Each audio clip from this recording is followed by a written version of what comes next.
All of a sudden, I feel something, and I look down, and something is pulling down the blankets and sheets off of my bed. So I pull it back up, and about a minute goes by, and it starts to happen again. It starts pulling down and pulling all the way off, and I'm like, I can't deal with this. They don't decompose. They don't rot. They never become stiff. Rigor mortis doesn't set in.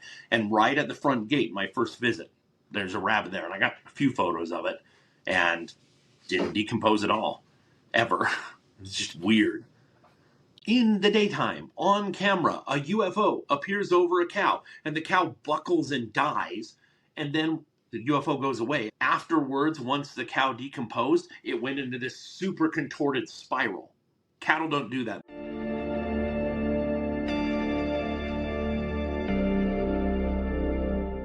Hi everyone, and welcome back to That UFO Podcast. As always, my name is Andy, and over the years I've recorded this podcast, I've spoken to many of the stars, the scientists, the cast of Skinwalker Ranch, and it's been a while since I touched on that subject, so very excited to say joining me on today's podcast is Ben Woodruff. He is a raptor biologist, what a cool thing to do, a wildlife educator and experimental archaeologist with over 27 years of experience in wildlife biology and paleontology. He has run all the biological experiments on Skinwalker Ranch since Brandon Fugel purchased it back in, 2017, 16, 18? 16, 17. Yeah, something like that, yeah. He currently works at the Hutchings Museum in Leahy, Utah? Lehigh?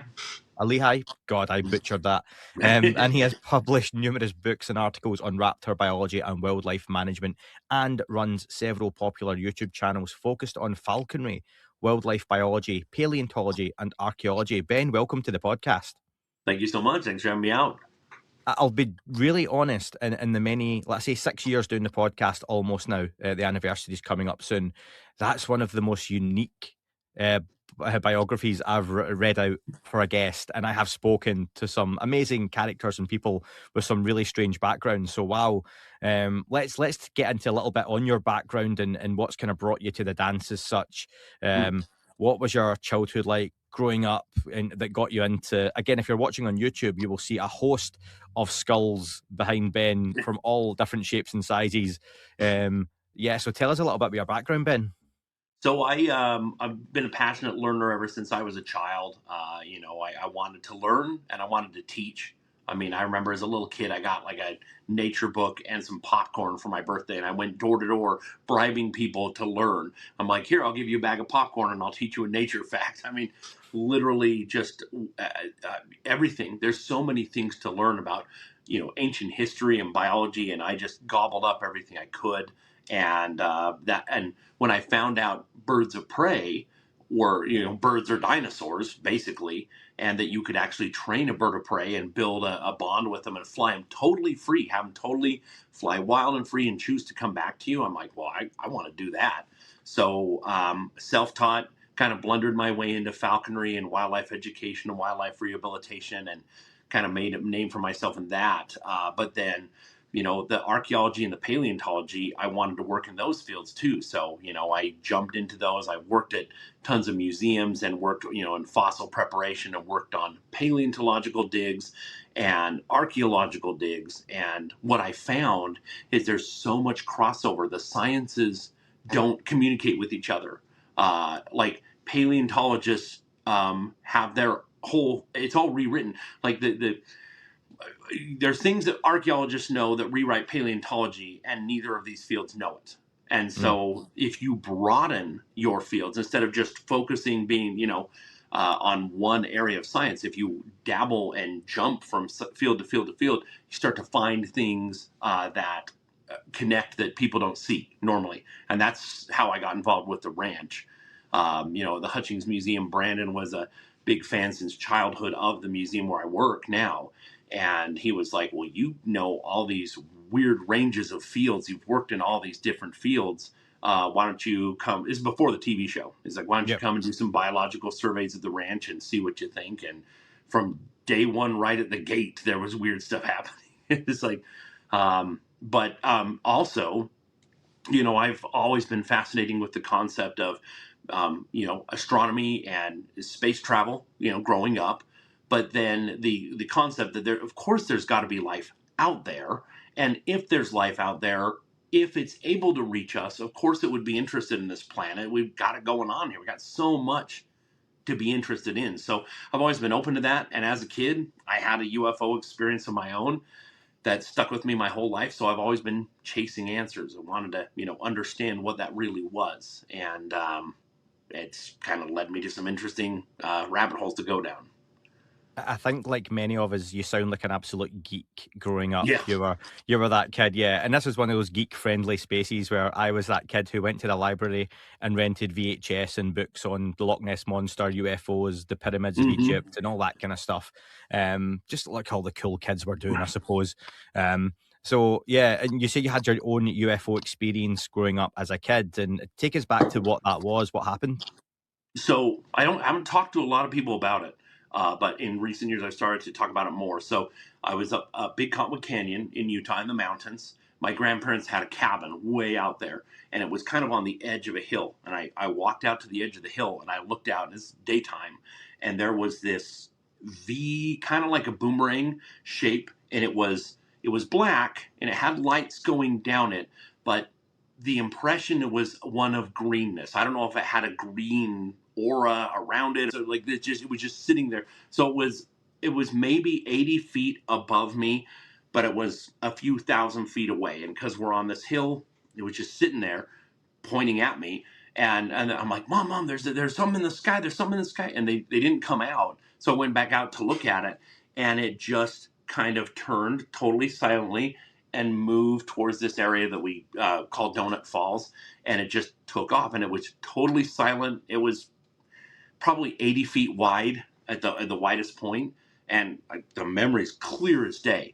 Totally, completely silent, and no sense. And when it moved, it was just like not moving, and then when it turned, it just started to move away, and there was no propulsion, and I never thought anything of it. I was just like, I was a little kid. I saw this, it was real. And then years later, when I started to read UFO books and see, UFO documentaries, then I'm like, wait a minute, other people have seen this shape.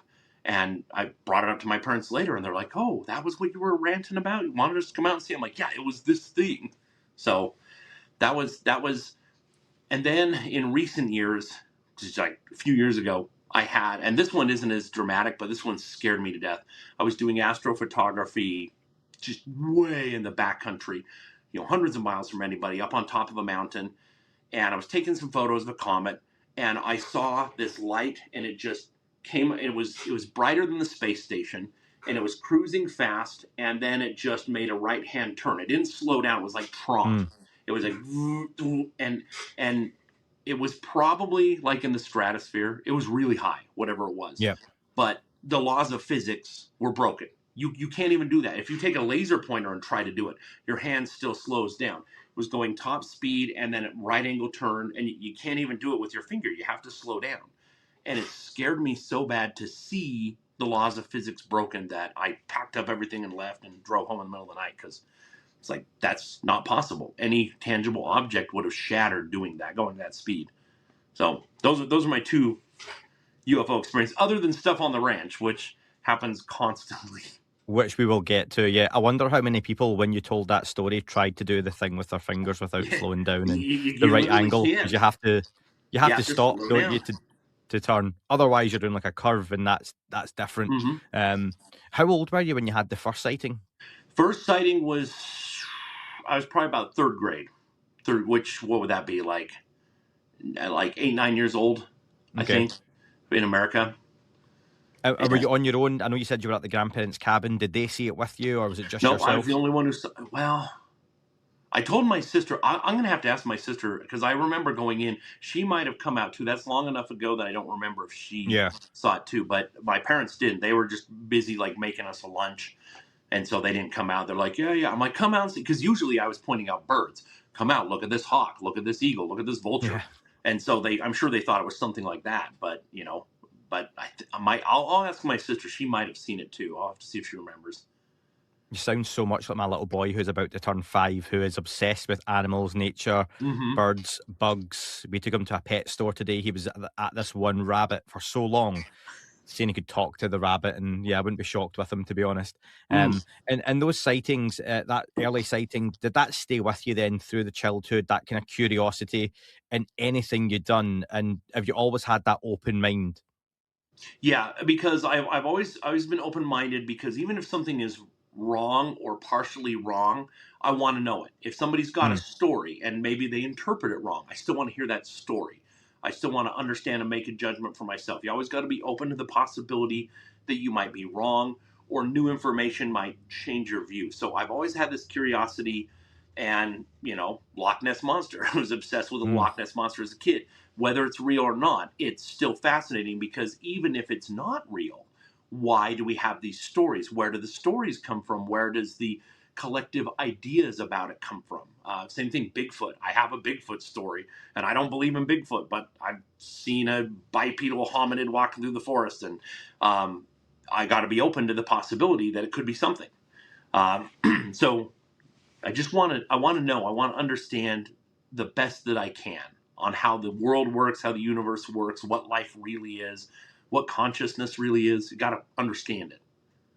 I think so many folks listening and watching will appreciate that, wanting to know, that curiosity. And fortunately for you, you've put yourself in a really good place to you're in the middle of the questions, maybe not the answers, but you are certainly in the thick of the questions at Skinwalker Ranch. And growing up in the area, if you've lived all your life in Utah, what was your knowledge of Skinwalker Ranch and that whole lore, the myth, before you even were approached by Brandon Fugel? I was well versed in it, with is what had come out when the information in the 90s in Utah was coming out. I saw the newspaper articles, and my best friend Jason and I, we were rabidly trying to get as much information as we could. We would drive out to the Uinta Basin to get as close to the ranch as we could in the 90s and the early 2000s, just to see if we could experience anything, because it's like our government is funding this and trying to research it. That adds a lot of credibility. What's really going on out there. So I read the books. I listened to any interview that I could find.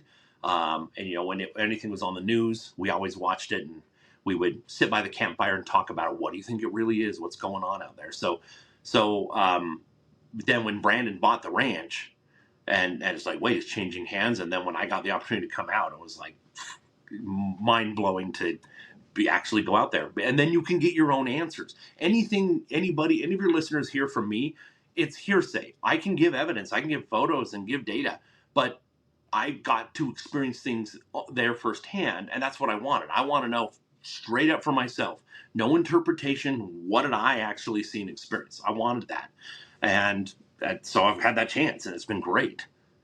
What was it like in the 90s then, and early 2000s, before social media? And again, there are listeners who may not remember a time before social media. I Yeah. certainly do.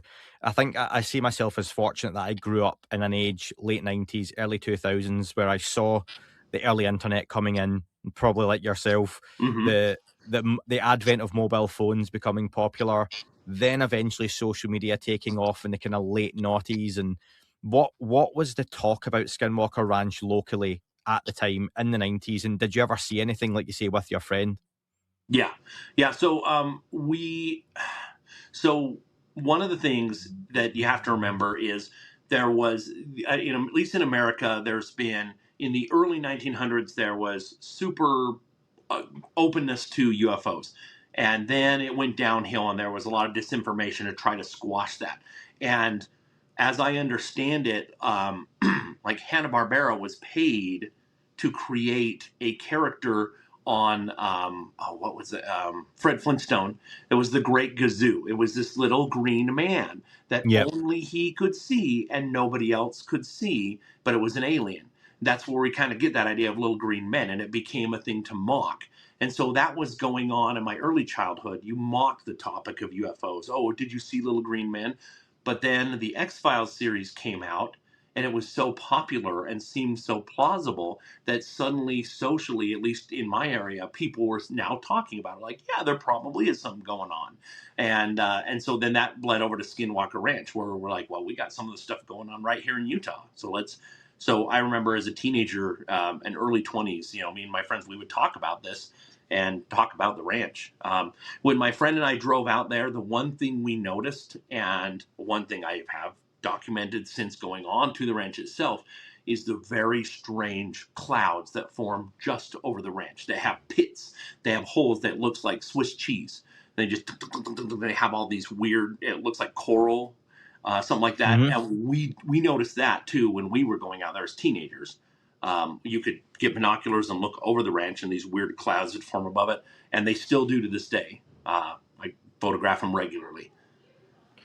And would you say, again, we're going to go into the UFO stuff, I suppose, throughout this conversation, we'll be back and forward, but is the idea then that things are going in and out of the clouds? Is it that they're bumping over something? Is there some kind of, and I'm going to butcher the science, so please correct me whenever I do, but some kind of magnetic anomaly or magnetic field that interferes with how these things are formed? What's your best kind of, your guess? Off of the actual appearance, it looks more like if there's a field or a region or something magnetic, something radioactive, something impacting the water vapor. It doesn't look like things going in and out of it. I mean, it kind of does, but I mean, it looks more like once these clouds get directly over the ranch, they get all pitted. And especially over the triangle, I mean, that region on the ranch, it's an epicenter, and there is a bubble that we've documented. We've documented the biological effect of that bubble in, out, or on the border. And it seems that when the clouds hit that region, then they start to pit and get holes in them. So what I want to know is how did the opportunity come about for you to be involved professionally on the ranch? You mentioned Brandon Fugel before the series had been in touch. What happened? Yeah, so Brandon, so Tom and Candace were the caretakers on the ranch, and they were friends with Brandon years going back, and they were also helping at the museum with some of the archaeological artifacts that we're, classifying things, nothing paranormal. And also Brandon would come in regularly and visit at the museum, and we got talking, and he, said, "Hey, yeah, why don't you come out and give a crack at it?" And that was before the TV show started, and so I'm like, "Oh, I would love that," and I was terrified to go on the ranch, and I feel bad. My first couple of years out there, I have minimal photos because I was like, "Am I allowed to?" They told me, "Hey, just be aware." The government isn't officially involved, but they kind of maybe still are. So just be careful. Keep your NDAs that you sign, because it's possible that people could be checking your emails and checking, listen to your, tapping your phone. So be good about your NDAs. But I just want to go out and see it firsthand. And at the time, Tom and Candace were living on the ranch, so and they're so nice and just had us out, and then going around on the ranch and just seeing all this stuff happen. It's like, what about this? What about this? What about this crazy things biologically that nobody had noticed? And for, if you have a background in biology, it's like this stuff is screaming. But yeah, and then I was doing that, I think, for a couple of years, and I was finding so much stuff that eventually they're like, well, you're coming in the off season when we're not filming. Why don't we just put you on the show sometime too and kind of share some of this stuff? But I've sat on years of information, and like last year, I'm like, Brandon, people are asking me to give presentations. Here's a list of things. Can I please talk about these things? And he gave permission for almost all of them. So it gave me a lot to be able to share that's not on the show, and it's been great. So let me ask then, first time you step foot on the ranch, and this might be a little bit of a woo question, but is there like a feeling when you get to it? Does it feel like you're stepping into somewhere, like there's an invisible line that when you cross that you're somewhere a little bit different? Yes, there's absolutely a sensation, and honestly, I know this is going to be a little weird, but if this is the best thing I can compare it to, if you want to know what it feels like to be on Skinwalker Ranch, go to northwestern New Mexico, specifically over by Shiprock. That's a public place you can go if you go by Shiprock, New Mexico, and you go out there. It's a very similar, tangible sensation. The second you get over by Shiprock, you can start to feel this different vibe. And Skinwalker Ranch, the whole Uinta Basin is a little weird, but the second you get and you cross that gate, you can feel it. And that to me is scientifically stupid. That's ridiculous. It's like what a geographic region has a paranormal, a geologic region, fine, but a geographic one that we've put a map on, that doesn't make sense, but it's true. You absolutely can feel it. You get on the ranch and you get off the ranch and you can feel the difference. And what I saw right at the gate, there was a dead rabbit, and there was no flies, there was no maggots, there was no bloating, which means the gastrointestinal bacteria inside were not doing what they should. There was no scavengers, and we documented it for about a week. Every day, nothing would touch it, and then it disappeared, and there were no tracks near it. So death and decay, that we call that senescence, the decomposition, does not happen on anything the size of a coyote or smaller, basically like a deer or smaller. They don't decompose, they don't rot, they never become stiff, rigor mortis doesn't set in. And right at the front gate, my first visit, there's a rabbit there, and I got a few photos of it, and didn't decompose at all, ever. It's just weird. So tell me, as a layman, what does a biologist do on Skinwalker Ranch on those first days, those first months? What's the purpose of a biologist on the ranch? So normally what you do is you go in and you do a biological survey of plants, animals, insects. You catch different things and you try to see what's anomalous. One of the things we found was that there's cordyceps on the ranch, which are those mind-altering spores, like the Walking Dead, I think was based off of it, the zombies. The Last of Us was the most Yeah, recent one. That was cordyceps, yeah, wasn't it? yeah. And so there's cordyceps on the ranch, but they only impact insects. But I started finding dead animals everywhere. And these dead animals were not rotting, and just documenting them, and they were still soft and pliable, and they didn't stink. And so I stopped doing my biological surveys and just started to document the strange things. There's a plant in America called a desert trumpet plant, and it grows in a very mathematical, perfect way. And we saw that it was doing strange things in this one region of the ranch and growing in these crazy, weird spiral ways that are not normal. And so I train birds of prey. We brought a great horned owl to the ranch and a barn owl, and they were acting like they were seeing things. They have three-dimensional hearing, but they were like following things with their eyes and following things we couldn't see. So we documented that. But basically, it was just trying to get a feel for it, and anything that was unusual or out of place, we documented. Tell me about your first I know you go to the gate and you see this dead rabbit, and there's all these little things that, and I'm sure professionally, there's all these strange anomalies, like you say. What was the first thing that gave you a shiver that you were like, wow, shit, this is strange, this is different? Okay, this is a weird one. I don't always share this with everybody either, but my first night was staying in what's now the command center, and there's a bedroom, and I had the lights on, and I was on the bed, and I was there's almost no internet access on the ranch, so I was just like looking through photos of the day, and all of a sudden I feel something, and I look down, and something is pulling down the blankets and sheets off of my bed, pulling like very slowly, intentionally, like several feet.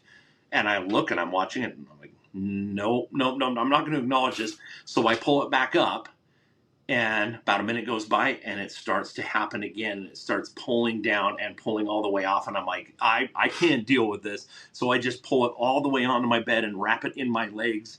I turned on a podcast and that I had downloaded, and just slept with the lights on. And I'm like, I can't even acknowledge this. That creeped me out. I'm like, something is trying to engage with me, and it wasn't just the blanket slipping off. It was like full on pulling them all the way down. That's a classic, like, recurring nightmare I have, is that you're on the bed and the sheets are just pulled off of you. It's a scary phenomenon, and to have that happen to you genuinely, and like you say, there's the first time that's strange. I'll share a story very quickly, and I'm not a big fan of the whole ghost poltergeist thing. Not because I don't believe, just because I don't want to have any interaction with anything like that. So anything listening out there, stay away, please. I am not the person to be doing that to. My dad was staying at, I'm going to make this really quick because I'm trying to remember the small details. Staying at a friend's house, and my dad's not a guy who's into ghosts, UFOs, anything like that. I don't think he knows the name of this podcast, put it that way, Hmm. as much as he knows I do it. And he's out in Australia, living and working, and he was in this house, and he says it was like early hours of the morning, and he woke up, and he said he was very much awake, and he felt something sit on his chest. He Hmm. thought, being in Australia, it's a snake. It's something's landed. Some huge bug or lizard has crawled across me. And he Hmm. sat up, and there was not. It was. He was like, there was a definite weight had hit Hmm. him, Hmm. but nothing was there. And the next morning, so he never slept very much because he couldn't find anything. And obviously, he looks about. Is there a huge spider? Is there a snake? And there was nothing. Yeah. So he was like, he's been out in Australia for like 12 or 13 years. So he's used to all the kind of crawlies and creatures and that are out there. So he was a bit freaked out. And the next day, he was speaking to the people who'd put him up for the night, and they mentioned how they had a son who died in a motorbike accident, and that was his room. And they were Mm. like, "That's just him." Other folks who have stayed here have kind of felt that before his presence. And my dad was like, "Did you not think to tell me that beforehand?" And they were like, "We always find it comforting to know he's here, that the bike's still out the back, kind of thing." And I was like, "Oh Mhm. my God." And my dad told me this, and like my skin crawled. So he was like, "Oh, yeah." So I can only imagine that kind of covers being pulled off, and yeah, it's that kind of activity just totally freaks me out. So I can only imagine. Were you warned about that? You knew about the lore of the ranch, the history, the Mhm. strangeness, but did anyone warn you day one? Look, staying over tonight, you're going to feel some weird stuff. No, I think they didn't, and I think back then we're more at liberty to talk with each other about it now. And I think back Mm, then it was kind of like, "Hey, everybody, try to steel yourself up and just kind of get in here and do the work." Um, and Tom and Candace were great when I had a few more things happen that were anomalous and hearing voices and things. They were like, "Yeah, these things happen, and we don't talk about them much." Like honestly, when I first went in, it's like the ranch house that Tom and Candace were in. They made it beautiful. It was beautiful. They like there were prisms in the window, and at the sunset, they're like, "Oh, look, it's rainbow o'clock." They made it beautiful and welcoming. But there was all these guns by both of the doors because they've had things like come in and attack the dog and stuff, and mm. so it was kind of a strange situation where it's kind of like we don't like to talk about some of the things that have happened because we live here, and so you don't like to let it rest in your mind too much. But Yeah. yeah, definitely you hear voices on the ranch, Native American voices. I have affiliations with the Kikri Cherokee tribe, which is not a Utah tribe. And one time I was hearing voices that sounded Uto-Aztecan, kind of native Ute languages of the area. And I started talking back in Cherokee, and the voices stopped and started whispering to each other really fast. Again, that was strange, and I had people there witnessed it, and they heard it too. So that was unusual, but that was daytime, little more normal, not as alarming as some of the other times. When things happen at night, it's not a good time. What was your impression then, those early days of what was actually being done on the ranch by Brandon, by the team? I know Eric Bard was one of the first people brought in, wasn't Mhm. he? Yes. Thomas Winterton, was he early on? Mhm. What was your feeling of what was being done and why it was being done? So I think so. Brandon originally got the ranch to disprove it. He was like, "Hey, this is some. I've heard about this place. Let's find out the truth about it. I'll set a team on it and disprove it because it's probably just a load of crap." And he was very cautious and brought on Eric. And the idea was let's observe and let's push a little, observe and do experiments and just kind of very slowly go about this. And I think that was a good approach because we learned what are the rules of the ranch, how does this ranch operate, what's dangerous, what's not. I mean, Thomas Winterton almost died. That was the whole thing. Don't dig on the ranch, and they're like, well, go ahead and dig, and then he had the thing with his head, and he almost died. So there's people. It seems we learned that if you come on with a lot of bravado, a lot of times you get attacked. And if you come in just like, hey, I want to learn, usually you don't get attacked. That's what it seemed we learned in the early days. And a lot of people have had things, little things, you're just getting pushed over, or we've had people just standing there and just collapse, brain glitches, or your heart like has a murmur and you pass out. So we had a lot of that stuff happening in the early days. But I think the phenomenon sort of got used. I hate using these terms. But this is the only way to describe it.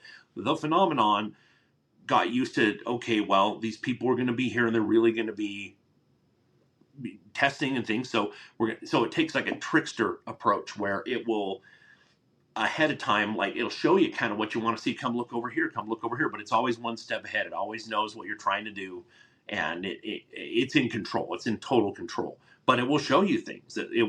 It's not necessarily malicious, but it wants to show you, wants you to learn, but it also is messing with you. It's got kind of like a trickster spirit element to it. As Yeah, crazy as that sounds. no, Jacques Vallée talked about it very famously, and the various different faces of this phenomenon, what it does, what it represents. And that's something, speaking to Thomas, speaking to Brian Arnold, those were all really early days of the podcast. Mm-hmm. I encourage folks to go back and listen to those. I think Brian Arnold Dragon was about my 8th ever recording, and I was very fortunate to have him on for a couple of hours. And it gave people a glimpse into, I had always seen Brian Arnold Dragon, the security guy, as he's filmed on this reality TV show. And you get a very different look at who he is as a real person when you've got him for 2 hours being candid on camera. And he said that himself. And I Yeah. think, folks, we're 2026. People know about reality TV. My wife watches some awful, awful television, and it's mostly reality based. And I can see they're like, look, that person's saying something just now. That reaction's not to what they have just said. That's from a different part of the Mm-hmm. conversation, because you can see the person's head, the mouth is moving, but there's nothing being said, and it's all the Yeah. way it's filmed. And you've probably reacted to something really mundane, but they're Mm-hmm. putting your reaction against a clip of someone making a comment to make it look like you're really upset or really offended. And I suppose let's talk about that, Ben, being involved with the TV show, the Mm-hmm. entertainment aspect of this versus the very real science being done. How do you find that? Because it's something a lot of folks take some issue with. You get the Yeah. grifter approach thrown at Brandon. You get the idea this is all just for entertainment. It's all a joke. But Mm-hmm. there's a real scientific venture has been done here, is being done, but you're fighting with a production crew, a timeline, episodes need to be filmed. Talk about that for me. Yeah, that's a very good area to bring up. So the show itself, the film crew and the producers are incredible people, and they're very genuine about it, and they're really trying to capture things. Even the editors are as well. It seems like once you're kind of post editing, it's where you get kind of some pushback from the studio saying, "Hey, look, let's rehash this, or let's do another flashback going over this again, or let's repeat this a bunch of times and kind of add some more flair to it." So some of the most scientifically significant things don't make it into the show because they're not showy. And that's Yeah. kind of frustrating.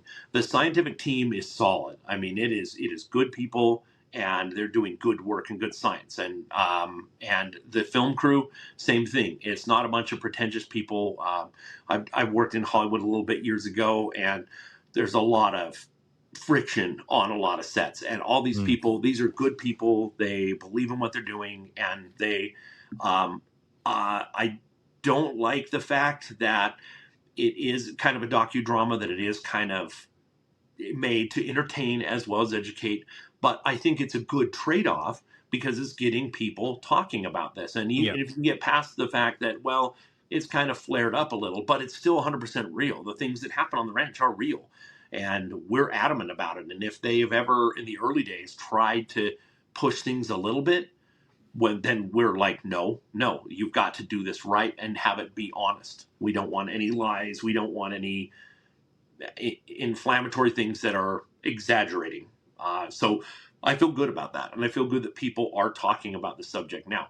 Like the same companies doing Oak Island, Prometheus, they're doing Oak Island, and my parents love that show, and it's a fun show. But I'm like, there's nothing.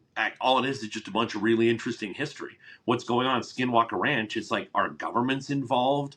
There's people are like, all the scientists are starting to use religious terms, and all the religious folk are starting to use scientific terms because we don't have the vocabulary either to talk about this stuff. And it's real. It's 100% real. So I think it's an acceptable thing to have a docudrama sharing it. I wish that they shared more of what happens, but you don't even get a fraction of it. And that's, I suppose, interestingly bringing up Oak Island. So I've actually never watched Oak Island, right? I get the premise. Correct me if I'm wrong.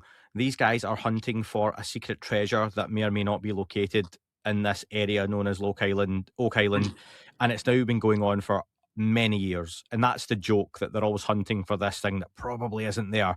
Yeah. But if you look at the comments on social media, these guys are making money from the TV show each year and always almost finding it and almost coming up.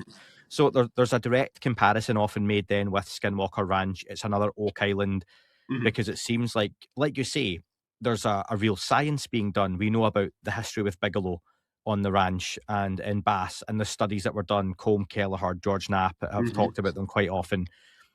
Do you think it hurts Skinwalker Ranch having those comparisons to essentially a treasure hunt with something that was a real scientific endeavor, or is a real scientific endeavor, but like you say, that docudrama element of it needs to be there? It might hurt it some, but I think, you know how they say no press is bad press, even bad Yeah. press is good press. It gives me a way to talk to people about it. If I'm like, hey, cattle mutilations, it's like, no, this actually happened, and here's what happened. Like, season one, on in the daytime, on camera, a UFO appears over a cow, and the cow buckles and dies, and then the UFO goes away. And what they don't show on the show, that I give on my YouTube videos and stuff and share, is afterwards, once the cow decomposed, it went into this super contorted spiral. Cattle don't do that. They just kind of go into the fetal position. And this thing went, we call it the dinosaur death pose in paleontology. That's real. That happened. And so I can talk to people about it. If you just randomly bring up cattle mutilations, then that's, random. But if it's like, oh, we saw this on Skinwalker Ranch, I kind of think it's fake. It's like, well, let's actually talk about this. So it gets it enough in culture that we can have conversations and we can dispute it, and we can admit if something's wrong or might be wrong, but at least we're discussing it. And that's how you push forward good science, is having discussions. It's like, I have no patience for like astrophysicists who are like, oh, there's no life out there. We've been in space for several decades and we haven't found anything. It's like, we've barely been out of low Earth orbit. We've been in space for a few decades. We haven't done anything. It's like, that doesn't conclusively say anything. Be open-minded, be open to any crazy possibility. So Any astrophysicists in mind when you say that? There's a bit of a Neil deGrasse Tyson voice there when you, yeah. yeah. Do you know, interestingly, he has a book on first encounters with aliens coming out really soon. Oh, wow. Which is interesting that Neil deGrasse Tyson's looking at that, framing that conversation now, maybe softening a little bit from his quite hardened stance. Be dead honest, and maybe this get me in trouble saying this, but I don't care. I honestly believe, I really have seen that we know there's government disinformation about all kinds of things that have nothing to do with this subject. I honestly believe that Neil deGrasse Tyson has been incentivized to downplay the subject up until now. I really do, based off of some of his comments. The guy's an intelligent man. He's got the background, and to suddenly be so dismissive of there being any life out there, it's like, no, just say, oh, there certainly could be. Show me the evidence. Don't be like, oh, no, we've never found anything. It's like, so what? That doesn't mean that's a lack of evidence. Doesn't mean that that's true. It just show me the evidence. So I really think that he's probably been incentivized to downplay the topic. I know there are folks that would agree with you. I think so on that. When you talk about the Skinwalker Ranch TV show versus docudrama, I remember very early days of the podcast. How I met Dan, who would come on with me now and again, and still does now. He's out in the US now. Mm. I wanted to do a watch along of Skinwalker Ranch because I think the first or second series just happened to coincide. The podcast was on, and I reached out to him on social media, and we got to the point. I remember doing an episode where they were drilling, and we Mm-hmm. were doing like we would both hit play on the episode and talk as it went along, and we didn't really know each other very well at all at the time. We literally met doing the watch alongs. And there was one episode where it was the drilling, and it was the most boring episode of the podcast. I'm sure if people go back and listen, they might laugh at it. But it was like, yeah, we're 12 and a half minutes in, folks, and they're still trying to drill down a little bit. They've got to 3 feet, but they're having some issues with the drill bit. The ad breaks happened, and after that, they've changed the drill bit. They're 4 feet down now, but now they've hit some rock. And it was like, I imagine as a scientist, whatever those disciplines may be, watching that, they might be like, oh, wow, this is fascinating. But your average member of the public's probably going, I'm going to change the channel. So to your Mm-hmm. point, you have to have an element of how can we get folks involved in this incredible topic, this incredible location with a real scientific experiment, but keep them from changing the channel, keep them Yeah. involved and bring them along on this journey. And I think Skinwalker Ranch has done that well over Mm-hmm. the years to keep things entertaining. And it does help when you have a Travis Taylor with Yeah. lots of varying. I was always really frustrated that I interviewed Travis Taylor, I think 3 days before it came out that he was the head of the UAP task force. I was Uh-huh. so annoyed. It was literally 3 days before. It was within the week George Knapp done the follow-up interview. But he's a very charismatic guy. He knows how to talk, how to present for the camera, what to say, how the inflections are there. And oh my God, the rocket's exploded, but it Mm-hmm. shouldn't have exploded. And they give you that kind of, what's that when you call it in movies, when someone just explains something for the audience? Is it Mm-hmm. not supposition, but there's like a word for it. But he's very good at that explanation to the person sitting at home and understands it. So I totally get that. On that, so NDAs, there are things that you will sign to do with the TV show, but just in general, working with the ranch, what has that been like around? Here's what you can and can't discuss. It killed me the first several years because there's a lot of things that don't end up in the show, and a lot of the biology stuff really is profound. um, and it killed me not to share it. Like, for example, if we're just sitting here and a UFO outside lands and some gray aliens come out and wave and say hi, cool, that there's nothing. I mean, that's unusual, that's exciting, but the laws of physics haven't been broken. I mean, that's a possibility within the range of possibilities. But Hmm. to have something like, okay, we're going to have an animal that decomposition doesn't happen. Scavengers avoid it like it has a force field around it. Internal bacteria, external bacteria, nothing. Rigor mortis never sets in. It's breaking the known laws of nature and the laws of physics. That's actually, it's not more important, but it's more odd than a UFO landing. And so it was really frustrating that some of these things were happening and that I couldn't share it, I couldn't talk about it because it might end up on the show. And so eventually, when I was going to be doing a presentation at Phenomicon, I just reached out to Brandon. I'm like, look, there's things that I've been sitting on for years. Here is my list. Can I please talk about these things and share photos and videos and then, put them out on YouTube and stuff? And he said yes to most of them. And that was the biggest relief on earth because, and there's still things that I can't talk about, but those were some big ones that it's like people should know these things. People should have this in their mind and having discussions about it. They should be disputing it and hypothesizing about it. And so now they can on a few of these things. But yeah, it's frustrating the amount of things that you can't talk about. Tiptoe around that for me then, without falling into the pit.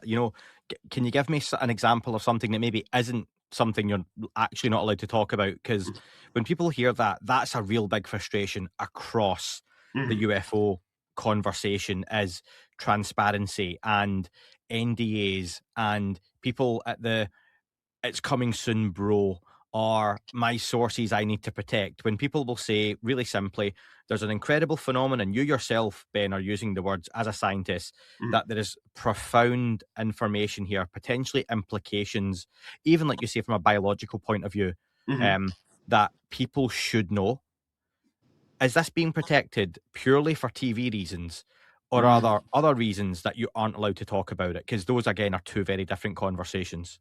Yeah, I've definitely seen both. I've seen things that it's like we're not going to talk about this because we might use it and film it later on. But there's definitely things also that they're like, "Hey, everybody, shut up about this and not talk about it unless you hear otherwise." And my go-to is I always just reach out to Brandon if there's something I want. If somebody's asking me something and I want, I'm like, "Can I get permission for this?"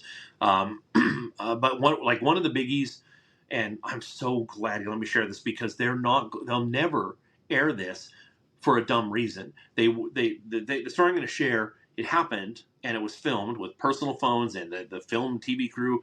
It happened. Some of the people in the shots were not on the show the next season. They were planning to take those shots and put them into the next season as if they were part of it.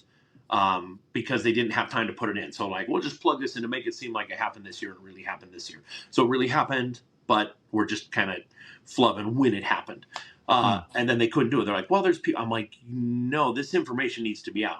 So, what happened was my buddy and I brought some peregrine falcons on the ranch, and we're going to use them as bioindicator species. Let's fly them and see what they do. We had radio transmitters on the birds and three-dimensional GPS transmitters by Marshall Radio, and those are the transmitters that our United States government puts on our drones. So if you knock out a drone, this GPS will still work. It's special. So we first flew the Falcons through the triangle, and when Eric and I were on the hill, the 3D GPS was showing us jumping up in the air like 200 feet, and then the Falcon flies through, and then on the ground, my buddy, it shows him bouncing up in the air too. So we did that twice. Both times, the radio transmitter, when the bird flew through, it did this big old flare, this big old radio flare. Both times, we're like, okay, well, that's kind of strange, unusual. Well, let's go to the east field. We flew the Falcon to the east field. It starts going up, and then we're like, okay, that's cool. Let's call it back down. And something about the ground, it would come to land. It was like, it would freak out and it would start screaming. And then would come for another pass, come back around and would freak out. It wouldn't come down. And then it started just going up and up and up. And once it hit about 800 or 900 feet, the GPS blip started to blink out. It was like, hey, blink, blink, nothing. Blink, blink, nothing, nothing. And all of a sudden, the Falcon disappears. We're all looking at it. It's on camera. And I look on the GPS, it's gone. And then it immediately appears over the triangle. And the radio transmitter is now working. The GPS transmitter is mirroring the movement of the bird, but about a half mile off. And it says the bird went through the mesa, which is impossible. Hmm. Now, after the fact, we've seen footage of a glowing orb going into the mesa in the east field where the bird disappeared. And from Brandon's helicopter at sunset, we saw on another time a white orb come out of the mesa right where the Falcon came out. So I hate using the word portal. We just lack the word, but it's like on film, we filmed a live animal and the bird was fine. It was totally fine, but that didn't get talked about because they wanted to put it in the show and then they didn't. So now we can talk about it. That's a pretty incredible event, and you've got my next kind of section here. You've covered it off because I wanted to talk about that Mm. specifically. So, is that the most incredible event that has happened to you? You've witnessed on the ranch, either that you can talk about, or is there something that you can't, which is similar? There's things that are there's things I can't talk about yet, like animals that don't exist that have been caught on camera, and I'll have to leave it at that. But it's filmed, and I think the intention is to release that information. And also, yeah, it's hard because again, things with bacteria, all these small animals that just die. We had two quail basically fall out of the sky, and their beaks were the top of the beak was bashed in on both of them, and the lower mandible was not. And they fell out of the sky or were right on the ground, right next to a fire ant hill. And for a week, the fire ants didn't bother them, didn't touch them, and they stayed flexible. They never dried out. They never turned stinky, and the ants left them alone. So we just put them in the freezer after a week. It's like little things don't die, or sorry, little things don't decompose, and big things do, but big things kind of follow a different set of rules. Mm. Um, that anytime where the laws of, because I want to know what the rules are. What are the rules of existence? And I have these in my head of how things work. And on the ranch, those are not the rules. And so anything that breaks those rules messes with my head and is profound to me. It might not be showy on film. Like another one that we talked about, that bubble, that kind of dome over the ranch. Yes. And it moves. It moves. I don't know. It's like about a mile wide, and it moves a little. Like I don't know. Like it maybe can go out, 20 feet, give or take. Um, the ants outside of that make a normal anthill. The ants inside of that make some messed up weird thing with plants all around it, and they're like wonky and weird. And if they're on the border itself, they're crazy. They run around in circles, whether they're on the ground or they're in a bush. They just are in spirals, just wasting energy, not harvesting anything, not attacking anything, just running around in circles, going crazy. So what is that? That's huge. Nobody cares. Oh, it's some ants. It's like, this is evidence of something way bigger going on. This is biological evidence that this bubble, this dome, is a real thing and it has actual physical effects on biological life forms. But we're not talking about it. Yeah, and for me, that's what I really want to differentiate. It's one thing to keep things back for TV, right? Mm-hmm. I get that. And what I don't mean is anything profound scientifically that is going to be world altering. People like yourself and other folks listening to this with academia, with scientific backgrounds who genuinely should study or would want to study a different type of phenomenon, a strange behavior. Mm-hmm. If it's something like, oh, this will look good on TV, or this would be quite cool for next season, or actually this thing we've just done, let's keep that for episode 7 instead of episode 2. That's fine. But I think when there's potential world-changing science happening or evidence of something not right, that's what will frustrate people when this is held back. Because then Yeah. people like Brandon, the finger gets pointed at him to say, you are gatekeeping. And someone who like Brandon, who will commit, and I've interviewed Brandon multiple occasions, I know I'm right in saying he was against the NDAA with the eminent domain clause because he didn't want the US government having permission to storm in and take his stuff, Yeah. which people keep telling me they actually have that anyway. That's in the Constitution. So the whole that amendment is a little bit more of a show piece because they can just go in and take it. And after the last couple of days, I don't think there's much would necessarily stop the current US administration just going and doing whatever they wanted anyway. Different conversation. We've just survived World War III after the last couple of days.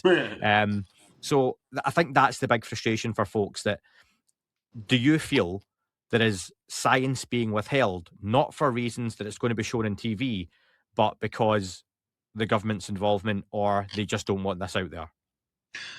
I get the impression that might be the case. I know the bulk of the team. I mean, people are very sincere about what they do and the work they do, and it's good work.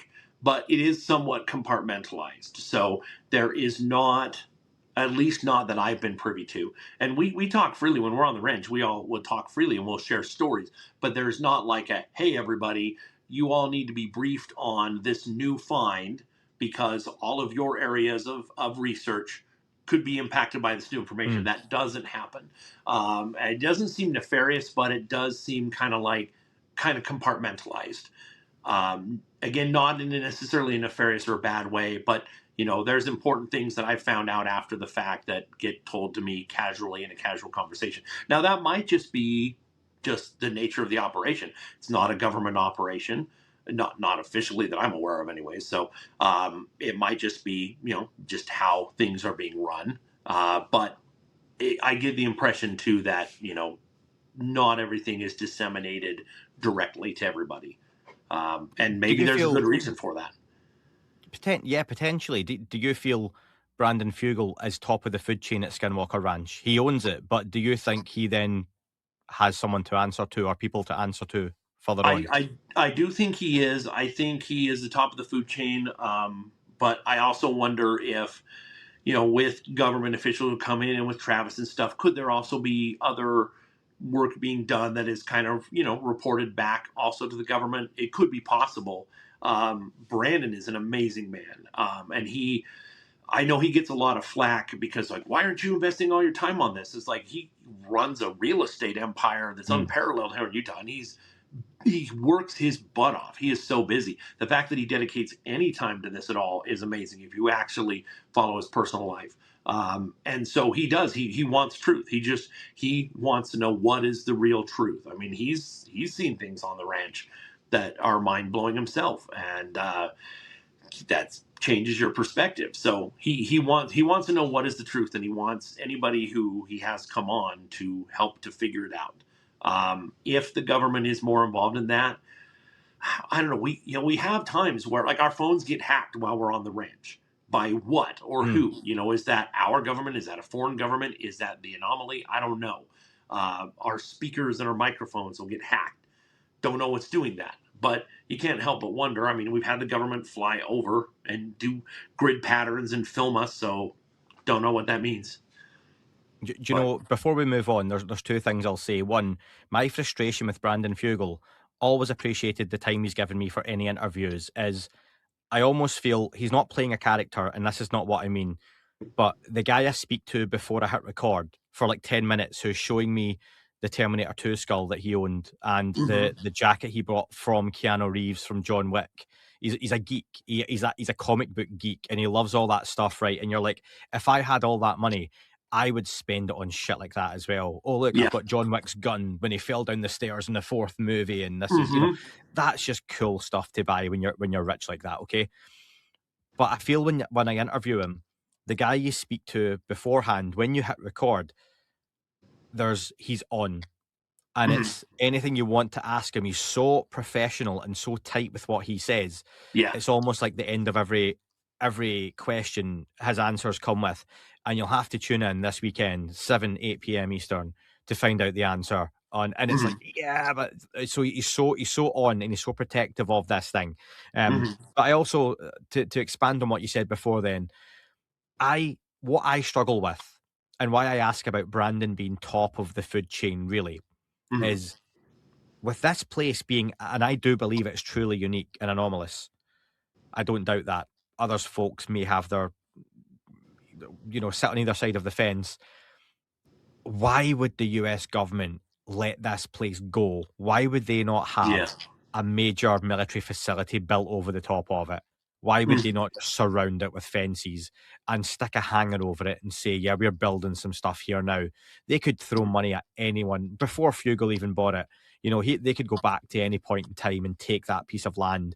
Yeah. That's one thing I've always wondered where they let this go. They really lost interest in this. This Hmm. is, and we're going to get on to talk about portals in a couple of minutes.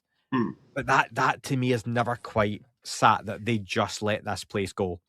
Well, the other thing about that, and I think this might be part of the reason why, as I understand it, and with all my research, it seems like Senator Harry Reid and Robert Bigelow had originally said Lockheed has a craft of some Mm, kind, and Bigelow and Harry Reid said, "Hey, let's get some money, and this much money is going to go. We're going to build a Bigelow lab, and we're going to divest this over here. We're going to research it. We're going to test it because you haven't done enough with it. We're going to do it, and this little bit of money is going to go to steady Skinwalker Ranch." They built the lab, did all the stuff, and then at the last minute, the government's like, "No, we're going to have Lockheed hang on to it. You're not getting it." mm, And so all of that money then went to steadying Skinwalker Ranch in the 90s. So it was kind of like the redheaded stepchild that ended up getting all the money and all the research. And they got a lot of information, but it kind of petered out and ran out of funding. And I think that they weren't really paying attention to it. So I don't think they realized what they had. I think it was, well, we really wanted to be studying whatever this craft was that Lockheed supposedly has. Well, okay, you're doing stuff. Sure, you're getting some anomalous weirdness and portals, blah blah blah. I don't know. Maybe there's incredible files that we don't have access to. Mm, So I think that's why. I think they didn't realize what they had on their hands, and then when with new technology, far better than we had in the '90s, just the '90s, just how different. Our digital media and drones and all these things we can film with and document with. We started getting so much more information, and so I think the government perhaps was like, oh, crap, we messed up. We shouldn't have let this slide because there's really something here. I don't know. I think in the US government, I think there's people who believe in this stuff and don't, and there's people who are read in and absolutely know and think people should know and scientists should know, and people who are read in and are like, no, no, no, we got to keep this stuff a secret. And I think there's friction behind the scenes. I think they're yeah, conflicting with each other. that seems very, very apparent at the moment. Right, okay, portals, or portals, as Americans may say. A difficult word for me to say in a Scottish accent. Hmm. Let's strip this one back. What do you think, and what do you mean when you talk about portals opening on the ranch?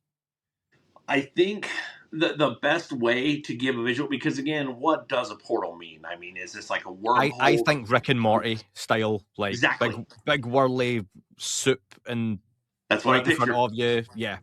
Yeah, that's what I picture. We know in the Bigelow era, they filmed one opening up and something stepping out, and we know that's been documented. I've seen one on the ranch, and I am clear to talk about this one. Uh, we didn't see anything come from it, but we saw it. So this is me and my friend Charlie were doing some astrophotography. We're just like, hey, we're on the ranch, but hey, can we go out and just take some star pictures? So we're doing there, and we heard something walking along the canal, and all the crickets stopped, all the frogs stopped. Felt really creepy. Maybe it was just a coyote or something. Who knows? But we got a little freaked out, and then things went back to normal. So we're sitting there, and I said, Charlie, sometimes this ranch feels creepy, and sometimes, like right now, it just feels like a regular, ordinary ranch. Like there's nothing abnormal about it. And Charlie's like, yeah, I know what you mean. Like right now, it's just some cool old ranch in Utah. And right then we hear a sound, and it sounded like a cross between. If you ever been on a frozen lake when the ice is breaking, and you heard that, Yeah. that, and if you shoot a Almost sounds 20, like steel cables, yeah, like yeah, twanging, and yeah. that combined with if you shot like a 22 caliber rifle bullet across the desert, that Mm, that keeps going. So we both heard that. We look over, and about 8 feet high, about 20 feet away, this is at night, we see a ring expanding out. Now, this ring, it was lit up, but it wasn't illuminated. It was the as it was expanding out, the water pressure. Like if you see an explosion and the shock wave will press, and you might get like a white ring of compressed water vapor. That's mm, what we saw. We look over and we see this ring expanding outward horizontally. It got out to be like 40, 50 feet. And it was, and you just saw the water vapor illuminated by the stars expanding out. And we're just like, what? And that freaked us out. We're like, let's get back. So we grabbed our gear. We started walking back. And we looked over, and you had the Homestead One and the command center, and the command center started to, the power went out, came back on. Tom came out. He's like, hey, are you guys okay? We're like, yeah, the power just went out in the command center. And he said, that's impossible. The command center and Homestead One are on the same breaker, so you can't have one have the power go off and not the other. So it was mm. a weird series of events, and it was just like it was kind of like when the Death Star blows up, that ring going out, but it wasn't light. It was just water vapor being compressed as it expanded out super fast. So we didn't see it open, but we saw it once it was about, when we looked over, it was already about 10 feet open and expanding. And within a few seconds, it went to like 40, 50 feet. It was weird. So that's the And closest thing then what? I've, So what's that? so you say it goes to like 40 or 50 feet. Does Mhm. it then stay that size? Does It anything change? You dissipated. say nothing dissipates, just fades away. Yeah. So whatever was really going on, like the center of it, it looked wobbly. It still looked normal. It kind of like if you see heat waves, Hmm. like on a hot day on the road, That's what the center looked like. There was kind of like heat waves, and that outer ring, it was just energy expanding out so fast that it was pushing any water in the air and making it into a vapor. And so then that, and once, I don't know if that kind of shimmer stayed after, because we were so freaked out. We're like, oh, let's pack up and get out of here. It makes you feel really vulnerable really fast. Um, I know a lot of people have seen much more dramatic stuff, and again, having the Falcon go in and out and having, UAPs seem to go in and out of the mesa. I mean, that could be portal activity, but I hate that word. But again, I'm like you. I picture Rick and Morty, Yep. and that's what people see. Was there any instrumentation running at the time that picked anything up? No, Was there any data from it? Was it just an isolated event? It was it was eyewitness just testimony. That was it two for you guys. witnesses. Yeah, it was just two me and Charlie Larson. We saw it and told the team about it, and that was it. I mean, because that was a part of the ranch where you drive through where no experiments happen. It's just when you cross the canal and you're going over over by the triangle. So yeah, and so now I take pictures of everything. I always have my phone ready, and I'm always like, hey, what are we going to be, buy some cameras?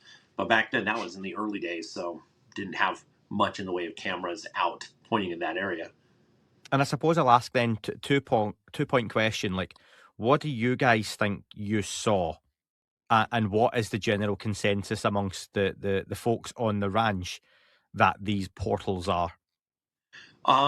I think that Travis and Eric probably have some solid theories of what they are, in areas of science that I'm not involved in. But the consensus is that it is real and that it is somehow connected, not just in a hey point A to point B way, but including stuff that we've documented through on the triangle. When we have lidar and 3D GPS and different things that we show, it looks like they're like the triangle itself, like things come through there. But I don't think it's as cut and dry as point A to point B. And I think that's the general consensus that the portal phenomenon is verifiably real, but we don't yet understand the rules, the parameters, the boundaries of what it is or how it works. So But it's it not just a works. door. It's not No, open the door, you go through to somewhere. no, at least not. Like there's some of the Bigelow era stuff seems to show that yeah, point A to point B. But a lot of the stuff we're seeing, it's like, is this door going in multiple directions at the same time? Kind of like that. Not sure. Trying to give a visual, but that's kind of the main thing right now, is that we're just trying to figure out what are the rules, what are the parameters, how does this stuff actually operate? Could it even be something along the lines of then, and this is, I'm just trying to think about what you could mean, that you're seeing something go from a place, not point A to point B, but going from a location to another location, but you're seeing a midway point. It's passing through, but it has to pass through that particular area. It Mm-hmm. could be different dimensions all existing together, and it just happens to be you're not quite seeing it, but it's Mm-hmm. just passing through, and you're just happening to see the ripples of the wave after. Yeah, you're just seeing it passing through as part of it, as part of its transition. You're Yeah. not seeing the beginning or the end. You're seeing partway through. Yeah, that absolutely could be the case.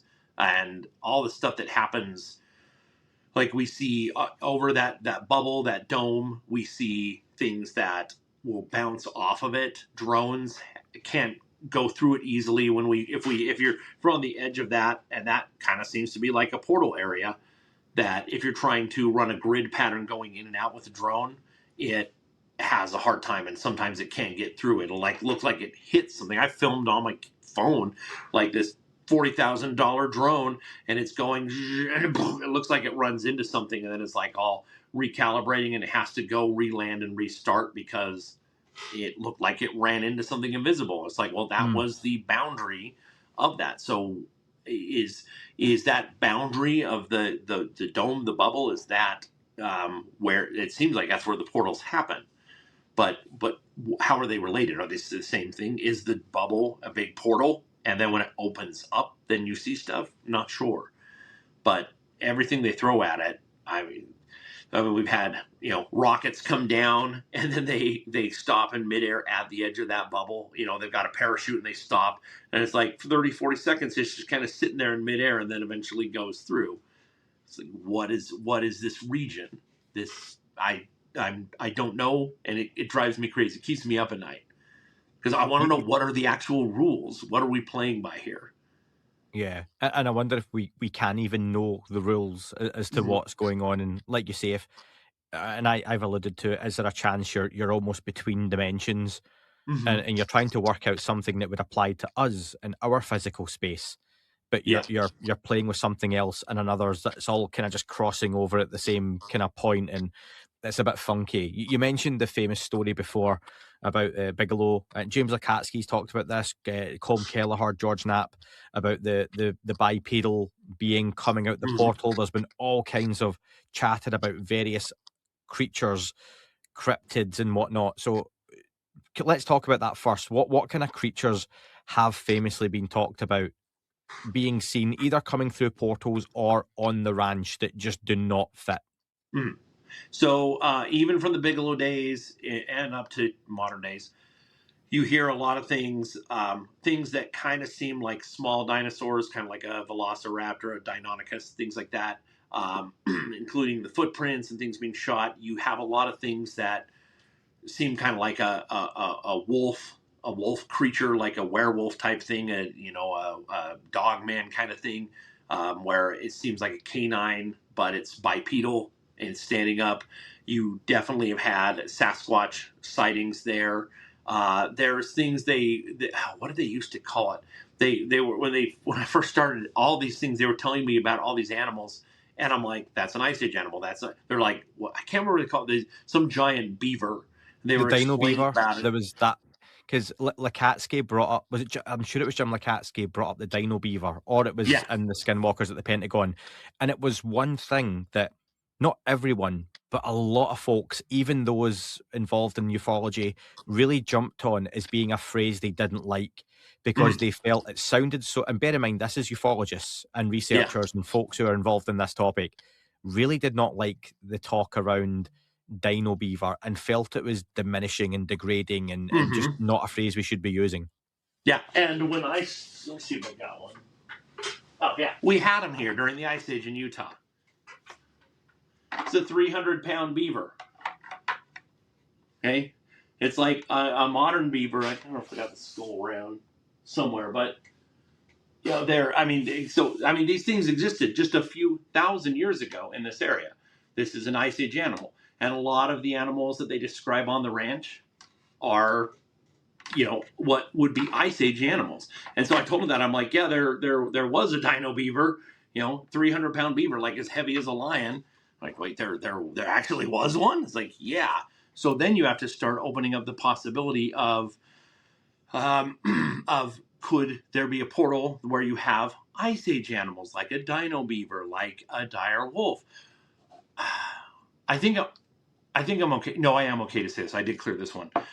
We found on camera what looks to be a giant Ice Age raccoon called Chapomelania. It's got really long legs, it's got a stumpy tail, and it's like the size of a small black bear. Caught one of those on camera, and it's what it looks like. And it's like, okay, well, that would be an Ice Age animal. If that's what that is, then that would be an Ice Age animal still here. Where So is that footage? I've just got it on my phone and on my files. I've given it to them too. They did. If it's not in discussion, then it probably didn't make the cut. We recorded it for the show, but if people haven't seen it, if you haven't seen it in the series, then maybe it didn't make the cut. But we recorded me talking about it, sharing about it, and I've asked Brandon if it's okay to talk about it last year, and he okayed it. So My memory's awful. So what I'll do is we can put this out, and then if folks go, no, we haven't seen that, I'll get back in touch with you, Ben, and be like, can we see that footage? Can you yeah, share it? And you yep, can see if it's worth getting you can permission share for. it. And it was like really hunchbacked, and it had like this stumpy tail, and it looks like this extinct Chapel. So, and I don't know if it is or not, but that's what it looks like. We have, and I don't know if I know I can talk a little bit about this. We caught on camera a flying mammal that doesn't exist. A mammal with powered flight. It's definitely furry, and it can fly. I can't talk much more about that. We've talked about, like, look, we need to be able to share this footage. And so hopefully they're either going to put it in the upcoming series, or if not, I'll see if Brandon can give me permission. If they're not going to put it in the show, like, let's get this out. And Brandon's been so good about that. It's like, yeah, if it's been a couple years, which it has on this stuff, if they're not going to use it in the show, then people should be aware of it. So a flying mammal, powered flight, not a bat, caught on camera. How big? Uh, for the tail's about this long. So we got the tail, we got the face. It goes away, it comes back, and it lands. We got the feet. We can't tell on the feet, but yeah, the tail's about this long, and the tail isn't webbed. And the face is probably about like that. It's a little more pointy. Size of a coconut, like. Size, narrower than a coconut, but about as long as a coconut. Okay. And just yeah, thinking more for the audio pointy audience. Yeah. Yeah. No, that's fair enough. Like, and I wonder, are these objects like that being captured? Do you believe, or can you prove when you look at it, these are physically there, or Yes. are you're not seeing apparitions or something, or No. it's a physical object? Yeah, the flying thing lands on a post that had the camera on it, and Okay. knocks it, shakes the whole thing. Then it takes off and it comes back and lands on it again. And its flight is so big that it knocks up dust from the ground that goes up and flares in the night vision camera. So it's, not much footage, but it's like whatever this was. It's like, wow, why didn't you fly to the camera? Why did you have to land right behind it and then you see it take off? And so that one's because I wonder, there's like the phenomenon where you get radio signals picked up from World War II pilots. And people can sometimes still pick up these faint signals, and you'll hear German voices, you'll hear British pilots, American pilots, and it is just because the radio waves are still bouncing about somewhere, or however that magic happens. And I wonder, again, speaking of this area being a path of different dimensions, I'm going to butcher this I'm not a scientist. You might not have known that, Ben, but I'm not a scientist. Funny enough. But could there be a case that this area is just a place where even time gets a little bit muddled, and you can have something from 100,000, 200, 300,000 years ago, in the area, in the air, and it just kind of overlaps and bleeds into this time. But like you say, that I love when people put things really simply. If something has landed and physically moved the post, then there's no doubt it's physically affecting things here. Well, when we have 100% verified time alteration. We've sent things up through the bubble and come back, and we have clocks, like atomically measured clocks or whatever, and they come back and the time is different, slightly, but still measurably. And so, I mean, even a time anomaly is still a time anomaly, and that is verifying, 100% there are time anomalies that happen on the ranch. So what is there that we haven't been able to properly measure or document, and we've just seen with our eyes or heard the stories of it happen? I saw the Shermans talked about tropical parrots. That was one of the things they saw. And my second or third time on the ranch, I think I have photos. I know I whipped my phone out to try to take it. I saw a bird, and it was about like the size of a magpie, and it was all red, 100% red. Now there's cardinals in the United States, but nowhere near Utah, and it wasn't a cardinal. It didn't have a crest or anything. Whatever this was, it wasn't a parrot. I've raised parrots. This was not a parrot. But I thought, whatever this thing is, if the Shermans had have saw that, they, in the 90s, they would have probably interpreted this, this bright, vibrant red bird, it's a parrot. That's probably what they would have thought. So to me, that gave a little more credence to that story that they had shared. I don't know what it was, but it was not a parrot, and it was bright red. It wasn't a cardinal, and it was about the size of a magpie, and 100% red, every square inch of it. Just landed in the tree right above the ranch house. And the Shermans folks, just in case anyone isn't sure of the lineage, they were the owners of the ranch before Bigelow. Bigelow then took it over, and then he sold it on to Brandon Fugel, and Brandon is your current owner, folks. if you go back and listen to some of the early Skinwalker interviews I've done with various folks, you'll hear a bit more history on that. Obviously, Knapp has covered it well. There's a really good documentary on Netflix by Jeremy Corbell and many others on Prime and everything like that. Mhm. We're an hour and 18 minutes in now to this interview, Ben, and we've not touched on UFOs yet. Mm. On that UFO podcast, but genuinely so far this has been one of my favorite interviews I've done for a long time, so Mm. I'm really enjoying this and I hope everyone else is, and I'm sure they will be. Let's talk UFOs. So for you going on to the ranch, was there any particular phenomena that you were really intrigued in seeing? For me, obviously, I'd be like UFOs and amongst all this stuff. Was that something that you were keen on? And then I, we'll get into the UFO chat. that was something I was very excited to see, and I didn't see a UFO on the ranch until my second year there. Like, hadn't gone through a full first year.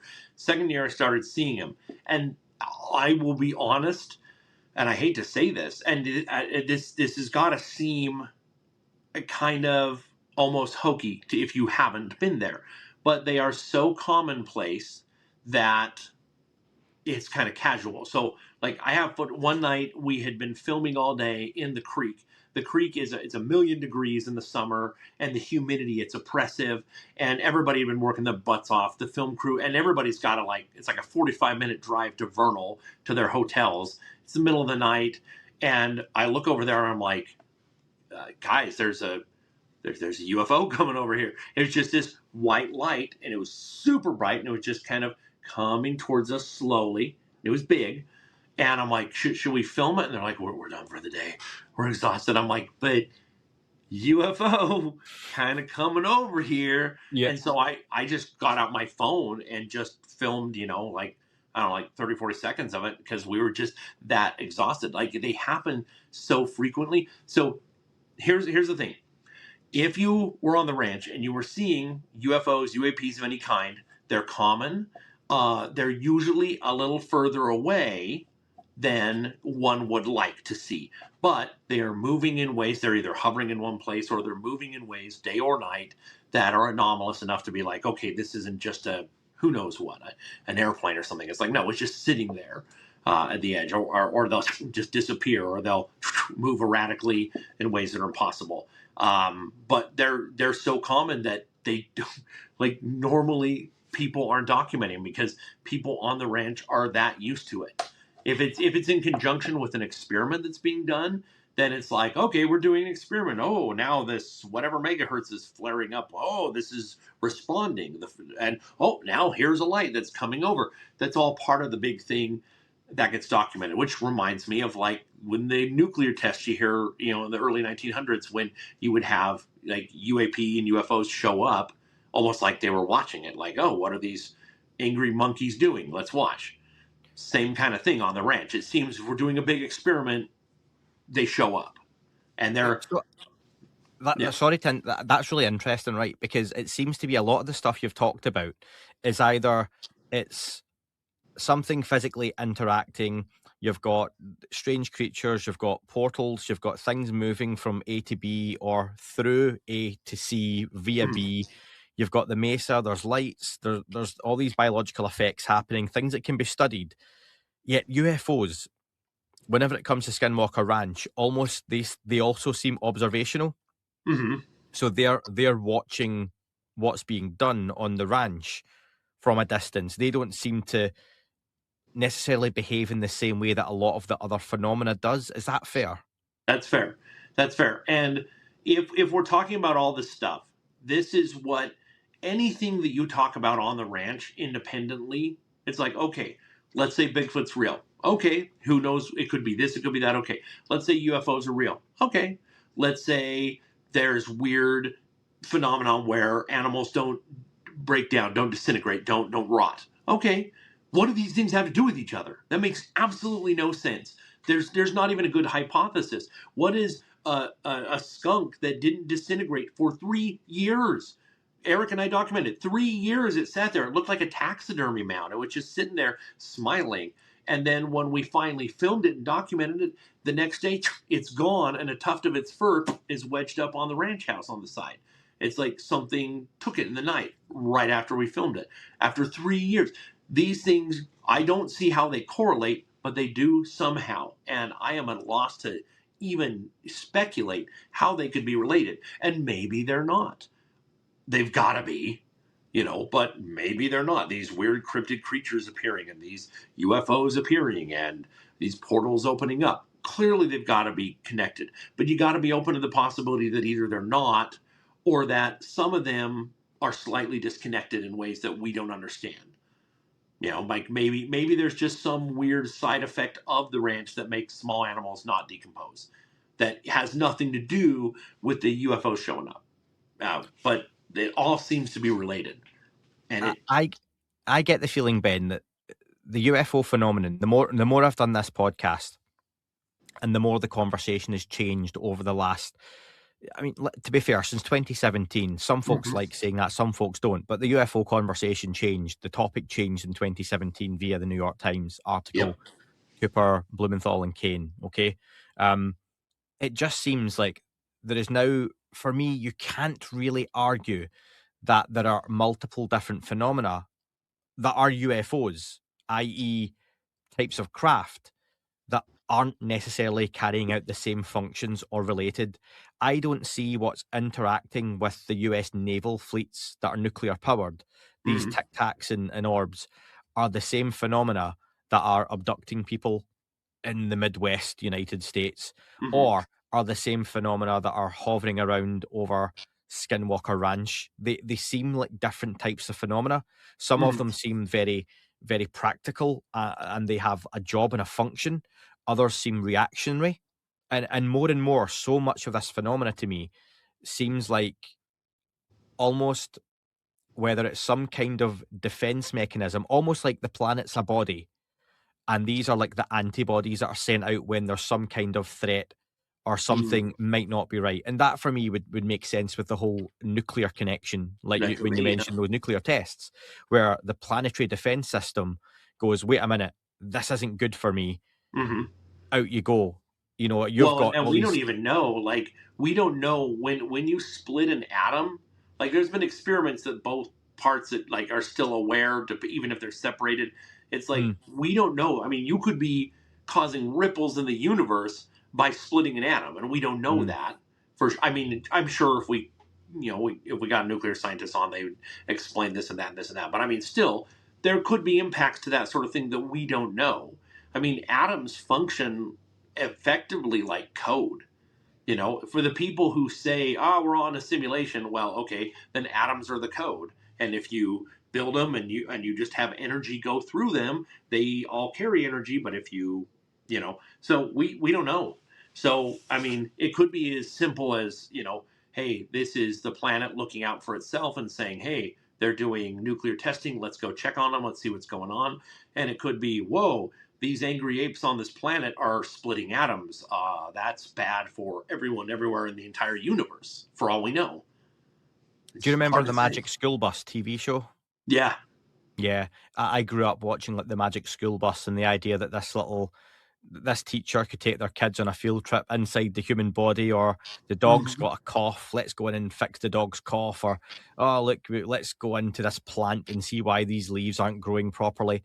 And have we got our own version of a Magic School Bus on the planet where something goes out and checks up on us totally separately to Hmm. craft which house um greys or mantis beings and all that kind Hmm. of other stuff, which I do believe there are. They just seem like such different phenomena. And that's where when I've mentioned a few times, Ben, when folks say, if tomorrow a UFO landed on the White House lawn, other than it being blown out of the sky by Pete Hegseth at the minute, um, not to get political, folks, but if a UFO landed and we get beings, people say, "Oh, well, would you stop the podcast?" I'm like, "No, that's when the questions begin," and I Hmm. would love to know this little grey alien, can you tell us about these other ones? And would they say, well, we don't know what those are, and we've never heard of black triangles and Hmm. those tic tacs? We think we know what those are. We can tell you what these are. These are these beings from this planetary system. And I would love to know what they know and what they don't, because I think what another species doesn't know could be the most fascinating stuff. That's So true. there's all of those different conversations potentially would go on. Something that is linked, though, when you see about not being too sure on that, is the cattle mutilations. And you've touched on famously in the show There was the cow that was found, again, surgical precision. Am I Mhm. right in saying the cow, if you're thinking of the same one, maybe there's been multiple, didn't rot in the same way? It didn't, the vultures weren't picking at it, the local animals weren't coming along and taking it away, similar to what you've Yeah, said with a lot of these different and it did this carcasses. spiral. It Mm, like it. I'll have to send you pictures. It like did. Again, in paleontology, we call it the dinosaur death pose. When you die, your tendons will atrophy in certain ways, and if you're a mammal, you go into the fetal position, and if you're a dinosaur or a bird, you spiral out. And this did it just like a dinosaur, and we don't know what caused that.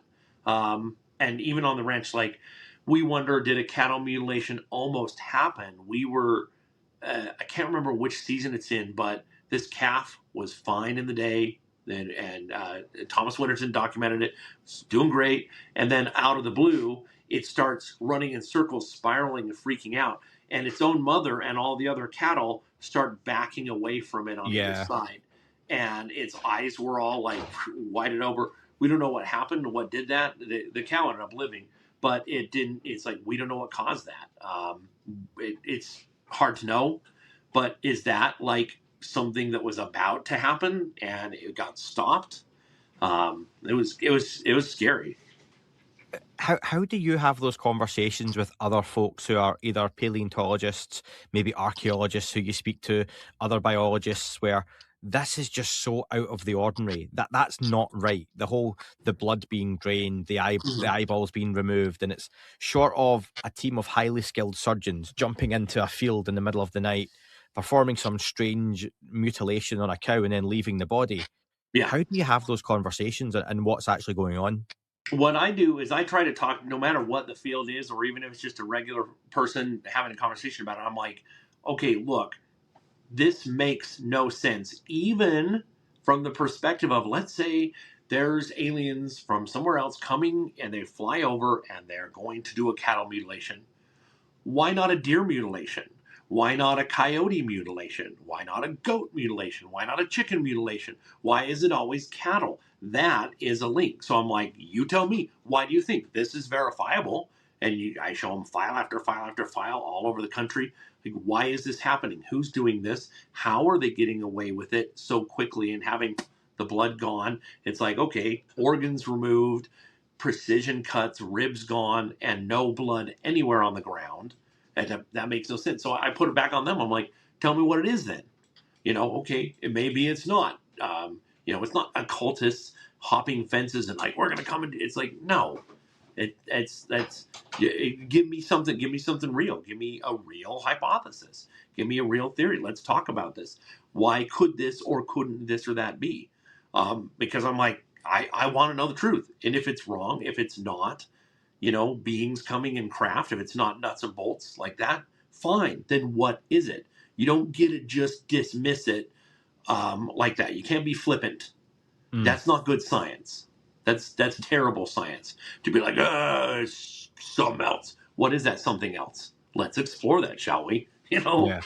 The best I've heard is, I believe it was Gary Nolan saying it's to do with studying the food chain, and that would explain why it's not deer, coyotes, all that kind Mhm, of stuff, and that these are a huge source of, obviously, milk is massive, from mhm, various creatures, and the meat we get from a cow, and just how much that studying over decades could teach another civilization. mhm. And I think, well, would we do the same if we turn up to another planet and we find an intelligent life form spread around a landmass? We see that they are cultivating some other kind of creature, a lower looking life form. They're cooking it, they're eating it. We would probably want to go, well, what's that? What are they getting from this? What are the nutrients? Yeah. Can we manipulate that? Mhm. Which then gives you a potential clue of how they view us, because if they're not doing those mutilations on us, now abduction, okay, that's a different topic, and that Hmm. has a wide range of things, and it's one of the other problems too. I want to hear what everybody has to say. I don't care how crazy your claim is, I want to have to say. And I operate under the belief that a lot of real stuff is happening, and under belief that there are also government disinformation agents that are Mm, also seeding it. So I got to get it all. Let me hear you, and I'll make my judgment for myself. But yeah. if they're not doing that to us, if they're not doing mutilations of us, then in theory they think a little more highly of us, and they want to, and again, viewing, it's like it is really strange biologically to railroad another species, not only with like what we've done with chickens and ducks and cattle and goats and stuff, but with plants. We've Mm. like selectively bred the plants into what we've made. Like almost everything you get at the grocery store came from the wild broccoli plant that was selectively bred into all these weird plants. Corn comes from teosinte, which is hard as a rock and it looks like a little rattlesnake rattle. We selectively bred into that. So we take life forms and we're like, okay, you're coming on a journey with me. And maybe that's what's happening to us. Maybe Mm. that's what someone out there is. Maybe they're like, hey, we're going to railroad. Maybe they're taking us on a journey. I don't know. But I think the fact that it's cattle means something. And I think that hypothesis about it being, something to do with the food chain, that makes a good deal of sense. And I love the Matrix movies. I don't know about yourself, Mm-hmm. and there are only three. I'll just always confirm that, folks. There is the first, which is brilliant. I will always love the second and third. They hold a special place in my heart. There is no fourth. Just if you've not seen it, don't. But the idea that we are human batteries. So let's just go with a little more of a malicious idea that something is cultivating us for energy. Mm-hmm. There may be a want to look and go, how does their food chain affect how good an energy source they are? Mm-hmm. And that idea people have talked about, there's an entity that feeds on our fear, our emotions, negativity. Mm-hmm. Does our food source change that and that output? And again, you look at chemicals, carcinogens, things like tobacco, coffee, how these affect us, our consciousness, how tapped in we are to whatever this Star Wars-esque force is around us, that Mm-hmm. all this modern technology and vices we have separate us more and more from the universe, and this kind of soup that we all come from potentially gets all very strange and out there. But like you say, I love to hear all these different, and I love the way you put it, because listen to everyone's opinion, but make up your own mind. Yeah. Because I think it allows you to take little bits and go, oh, I think 95% of what you've just said there, Ben, is absolute bollocks. But you said this, and that's a great idea, and that makes sense with this that I'm Mm-hmm. thinking about. And you can kind of piece together a worldview that works best for you. And it should always be fluid and malleable. And you can go, actually, Ben, you've made a great point. I'm going to think of this that way. I'm going to be talking about an event that I attended last night in London, soon on the podcast, at the Exo Institute, which is Mm-hmm. founded by Nick Cook, Shan Sutherland, and some others.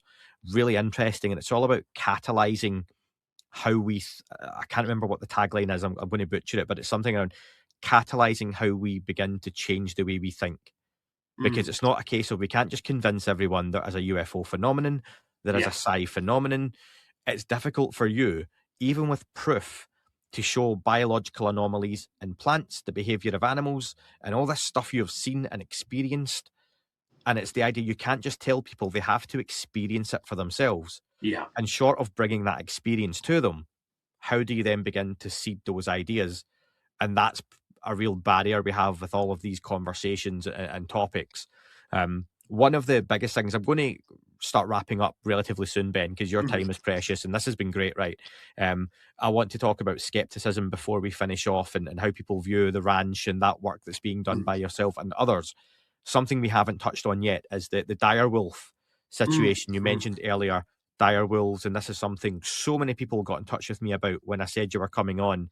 Mm-hmm. First off, what's a dire wolf? You've touched on it before, but tell me as an idiot, what's a dire Yep. wolf? So a dire wolf, it's an ice age Pleistocene wolf. So this is a very recent life form that should have been extinct, give or take 10 or 12,000 years ago. Paleontologists are the worst because any field of science, you don't want your fellow scientists to mock you. So if the most recent dire wolf is 10,000 years ago, you say they went extinct 10,000 years ago, even though we all know, well, clearly they would have. That you didn't find the last one. They lasted who knows how much longer, but they lasted longer. But you can't Yeah. say that out loud. You can't say it. But give or take 10 or 12,000 years ago, dire wolves went extinct. They're bigger than gray wolves. They're greatly exaggerated by people. They're bigger, they're more robust. They're native to the New World. Gray wolves are not. Gray wolves were from Canis latrans, I think, which like over 1 million years ago went over to the old world and eventually became a gray wolf and came back. So so dire wolves, bigger than gray wolves, not enormous. Like somebody like it's as big as a horse. No, it wasn't, but it was significantly bigger, definitely more robust, a little bit stockier, shorter legs, kind of leaning towards more of a hyena-like build.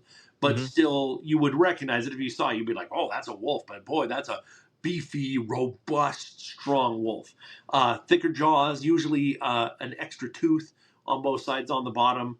And this was the current narrative in paleontology is that they were outcompeted by gray wolves when gray wolves came back over the Bering Land Bridge. We don't know if that's why they're extinct, but that's the narrative. If you're towing the party line, it's that they were outcompeted by gray wolves. So, And we've got a lot of them at the La Brea tar pits in California, mhm. these natural asphalt pits. It's a predator trap. Woolly mammoth gets stuck in. Dire wolves come, oh, let's eat this, and they get down in there, get them preserved. Now, let's use that 10,000 years date. They've been gone for 10,000 years, but you're totally right, and it's a really good way of putting it. I like that around.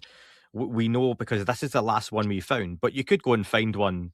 I mean, you technically could find one alive. We'll get to that, but Mm-hmm.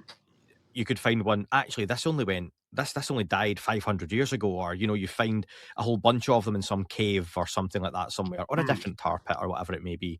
However, how are we now potentially finding carcasses? And what's the work that you've done?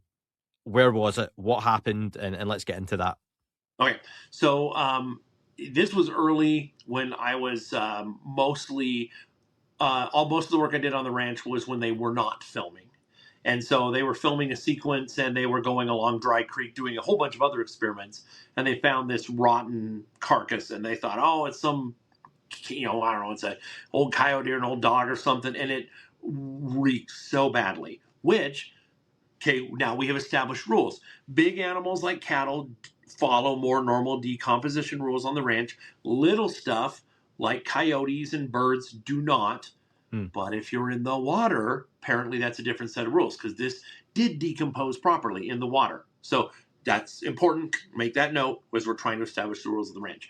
So they found this and it stinks so bad, but they're like, well, let's bring it back for Ben. Let's chop off the jaw and bring it back. And it stunk so bad that they didn't want to get it all. So they brought it back to me and they showed me pictures of it and video clips like a week later. I'm like, go back and get the whole thing. And so they went back, and the rest of the skull had washed down the river. And so they got all the rest of the skull of the skeleton, put it in a bunch of bags, and froze it to give to me. And I'm working on processing that right now. There wasn't much of it left.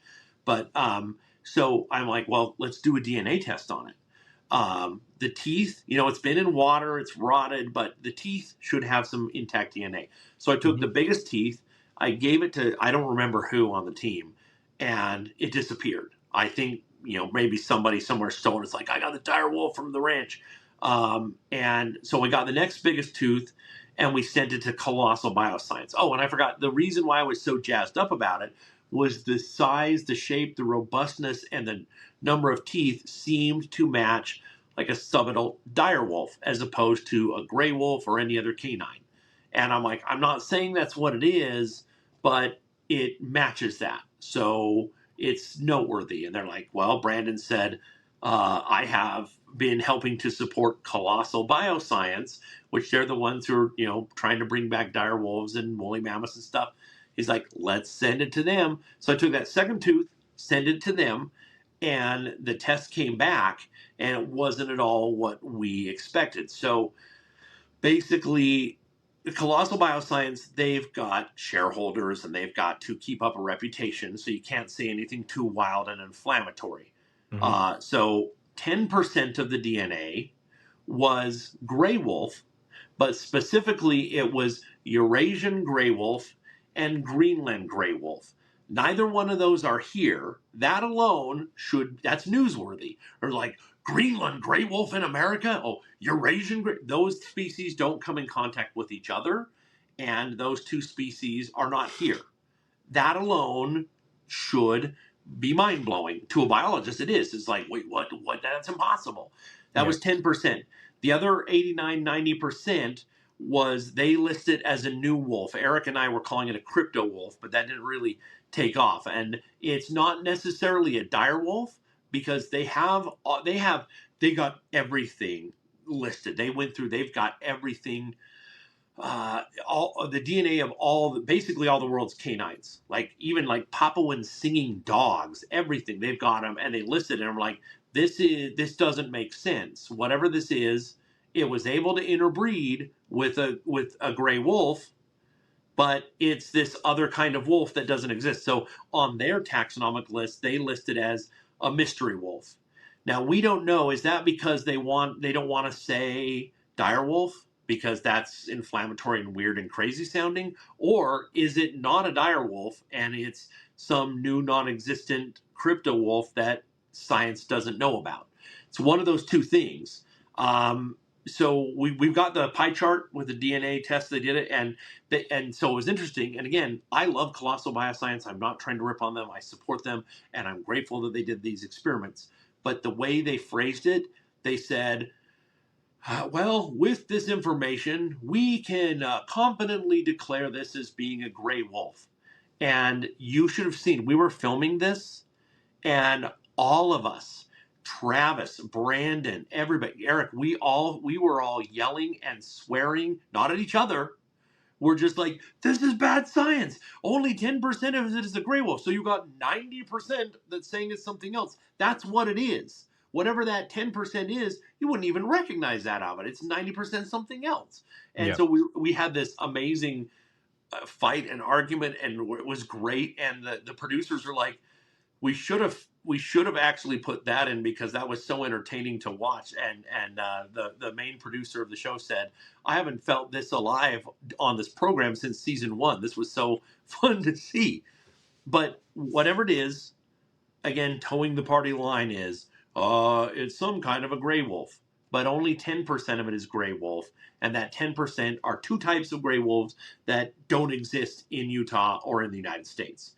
The other 90%, mystery wolf, crypto wolf, is it a dire wolf? They're telling us it's not, but is that also just because you don't want to say anything really weird for shareholders? Yeah. So I'm still working on the rest of the skeleton, and I've got the jaw. I think it has one tooth left now because it was missing a few teeth. The biggest tooth, somebody ran off with it. The second biggest tooth, Colossal, broke it down to do the tests on. But yeah, it's a real creature on the ranch. So, real creature, mystery wolf. It's got 10% recognizable DNA to the grey wolf. The rest of it is mystery DNA. That's a huge story in itself. I'm trying to make sure I've got this right. But Yep. it's also it was found decomposing. So it's not 10,000 years old. You've not found a 10,000-year-old Nope. skeleton. This is a Nope. recently Modern day. deceased. Yeah. This is like within weeks or months, this animal's been Oh yeah, killed and or died. Yeah. and in fact, they listed. This is how good they are. They listed in the pie chart all the DNA of all the species of microbes that had broken it down. So Mm. there's like a list of like hundreds of species of known microbes that they have the genome for. They're like this one, this one, this one, this one, and then you also have the wolf part. So yeah, it was fresh. It was absolutely fresh. It had died in modern days and decomposed in modern days, and modern decomposers were doing the work, which wouldn't happen on something that was 10,000 years old. So are you, yeah, it's pure speculation, obviously. Are you thinking there's a chance? And there's a chance for everything, but what's your best guess? Are you getting at the idea, or best case scenario, this is a creature that's come through a portal? Or, because it doesn't live on the ranch, you would see it, wouldn't you? So this has appeared from somewhere and something's happened to it. Yeah. So what we know with gray wolves are pack hunters, and we should have noticed dead cattle and dead elk if there were wolves pack hunting on the ranch and doing that. So that would suggest that this came from somewhere else. It came through a portal, and who knows how it died, because we don't see. There's another animal on the ranch that we do see signs of that is hunting and killing and eating things, but it's not the dire wolf. It's something else we can talk about. But yeah, whatever this wolf thing is, we don't see big canine tracks on the ranch. We don't see evidence of predation at all from anything in the canid family. So that suggests it came from somewhere else. What's the other animal you believe is our predator? The other animal is, and this, I brought this up from the beginning, and so when we were taking a look at the skeleton and there was that tooth mark that punctured through, and I did the test and all the other teeth, I'm saying the two things this matches are the tooth mark of a dire wolf and also of a jaguar. Now, jaguars lived in America all the way up to Canada during the Ice Age. We still get them up as far as Arizona, okay, but not up here in Utah.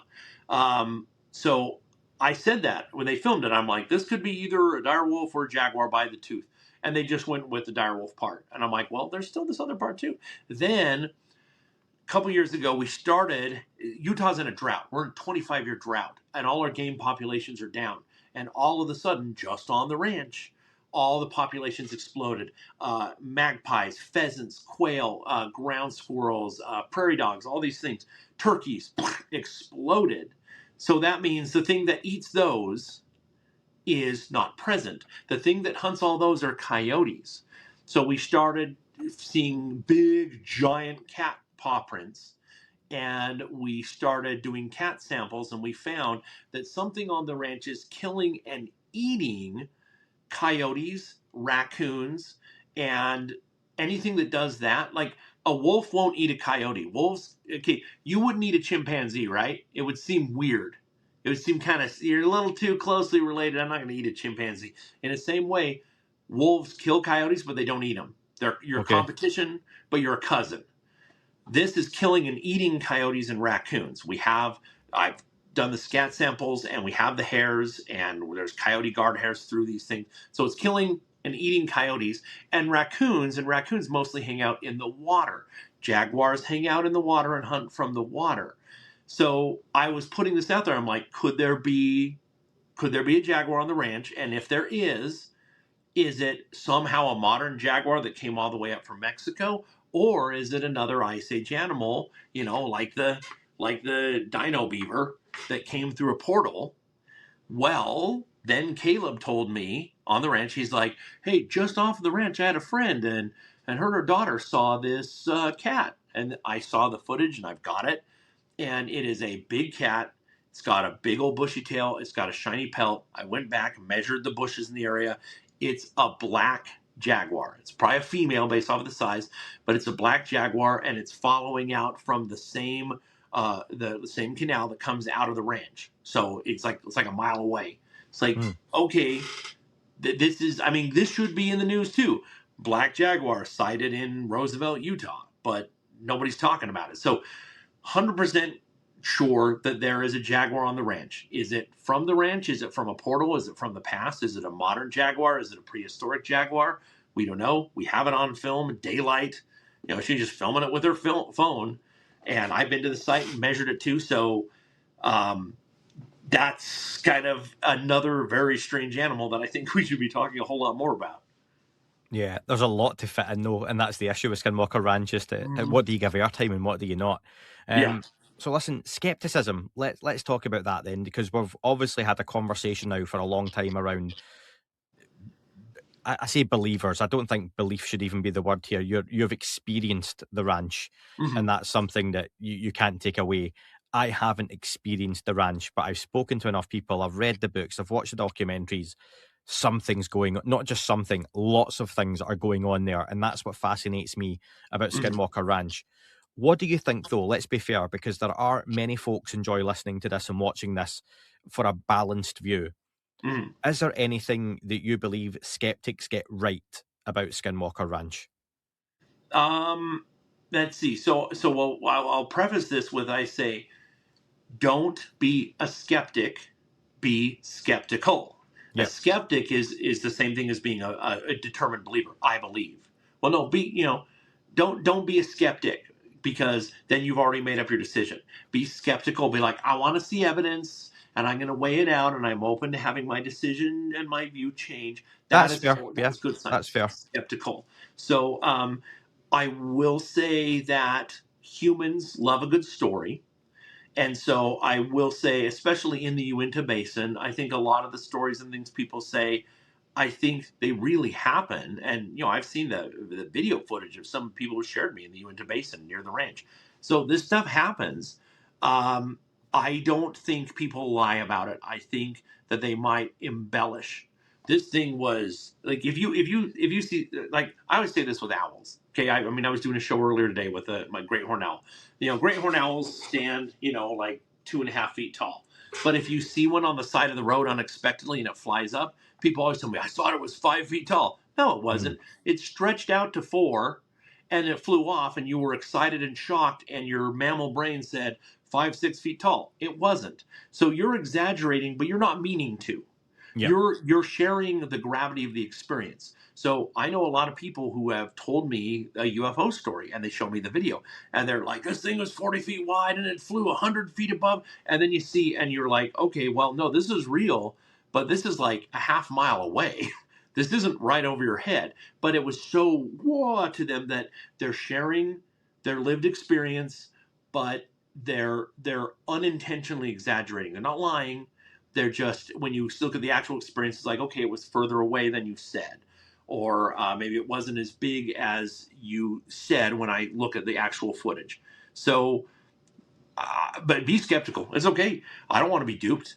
That's why I love being on the ranch, because then I don't have to take anybody's word for it. I can firsthand see it. So question everything. Be skeptical. Form your own opinions, your own theories. Just be open. Always be open to the possibility that you might be wrong. Because if you get so attached to an idea that then when you have new evidence, you can't let go of it. And scientists are the worst at this. We have my fields, paleontology, biology, but especially paleontology and archaeology. If you have this nice paper you wrote up on something and then new information comes out and refutes that, you don't want to let it go. It's like, let it Mm. go. It's okay. It's okay to be wrong. Being wrong is okay in science. Then you Yeah. just get to find out what's right. Is there anything you think has been poorly framed, even by folks in ufology or high strangeness, whatever you want to call the different arenas, about Skinwalker Ranch, that people try and push as, no, this is real and this is genuine, this happens? Because I've got it within ufology. I think a lot of the orb phenomenon that is pushed is nonsense. And I think Mm-hmm. there's a lot of debates on that just now online. Not all of it, but a lot of it. Like you see people wanting to believe something that isn't necessarily there. Yeah, or they'll have a genuine experience and then they're chasing that dragon. They're like, I want to have that again. I think I saw Bigfoot. Now I want to go see him again. I saw a UFO. I saw something anomalous in the sky. Now I want to see it again. And so anything you see is going to, if it helps the narrative what you did really see before, then you're going to buy it. Like, especially with orbs, so many orbs are just the lens flare of an object that's too close, and Dust. Yeah. the bulk of stuff is that kind of stuff. So I think it's human, and so I think we have to be aware of that. We have to talk, and we have to foster a culture among ourselves to be like, hey, you know what? We as humans, fellow humans here, we get amped up. We want to have something be real, and then if it's not, I mean, the first time I saw in the desert of Utah, I saw this rocket. We didn't know it was a rocket. We just saw this light, and it was near the Dugway Proving Grounds, where supposedly there's some UFO stuff. Yeah. This light got bigger and bigger, and then this ring around it expanded and filled the entire sky, including around us, which I still don't understand because this was in California where this actually happened. And then this green light appeared and stayed there, and then this white light kind of shifted, and we were flipping out like, what is this? We found out that there was a rocket that was launched off of a submarine in California, and it was a multi-stage rocket, and it just got so high that the off-gassing and stuff appeared in the stratosphere, lit up. For us, it was night. And we saw some great footage of it from San Francisco of an astrophotographer got it. It's like, oh, okay, that's what it was. We thought we'd had this incredible UFO experience, some weird anomalous thing. And there was part of me that didn't want to let go of it. I did, but I'm like, oh, well, that was just something normal and it looked really cool. And that's hard. So we have to foster that with each other to say it's okay to be wrong and it's okay to find out something is not what we thought it was so that we don't cling to things because it becomes a pseudo religion. It really does. Mm. Anything does. Anything can become a pseudo religion. You got fellow experiencers and you're there for each other, it becomes a community. And so we got to default back to good science. Be there for each other, listen, and say it's okay to be wrong. It's okay if this isn't the case. Or How here's what I tell people: go like on? abduction. I I really think there's evidence that it happens, and I'm really uncomfortable with it. So when somebody's going to tell me a story about that they've said, then I start them off. I'm like, I want to hear what you have to say, and I want to be as open to the possibility. My framework in my mind says that I have to use verbiage when talking with you, like, if this really happened, if this, but it's like, I'm listening with an open mind. I'm just Yeah. saying my scientist brain is using these words. I'm not trying to be dismissive, but it's just so ingrained in me that I can't just openly be open. I gotta preface it with a, well, if the evidence shows this, then sure. Yeah, it's tough. It's a tough thing. Yeah, I met a really lovely woman at the Exo Institute who told me about her experiences with orbs, and some of them sound absolutely incredible. And the gent she was with, he basically was telling me how their partners, he hasn't experienced what she has, but he believes her. Mm-hmm. And it's one of those where like she was sharing such incredible, this orb came right down in front of her, huge, all that kind of stuff. And I'll always take these things at face value, but I'm not making a judgment. It was fascinating to hear. Mm-hmm. But if you want me to take that and run with it in some way, shape, or form, I can't do that either way. I'll Yeah. just happily listen to your story. And if you want my opinion on what these things may or may not be, I'll share that. But if you want me to say, yes, that's true, that happened, well, that's for no one but you, unless you can show me a really clear video of it. Yeah. And as yet, I've not seen anything particularly fascinating. There's a few good videos, but Mm-hmm. the amount of stuff that's clearly bugs flying past people's doorbells, or like you say, like tumbleweeds going down a drive, or the space station flying through some trees. Yeah. Yeah, there's a lot of Well, that. yeah. And If have you you're seen the seeing recent? things, Have you seen the was that recent right? Chris Bled? Yeah, the recent Chris Bledsoe video that came out today. Mm-hmm. Um, it's do you know what? It's on my screen right now to my left hand side here, because it's getting shared all over. And I don't want to get this wrong, but it's getting picked up by some really big X accounts. But some of these accounts are the ones who literally share anything and everything, but they have a Mm-hmm. million followers sharing Uh-huh. bullshit constantly. And it looks like a bubble against a black background. Other folks are saying they can see numbers or patterns in it. But I've heard folks say this is almost definitely, because I think the video, whoever shared it said they used an AI enhancer for it. Uh-huh.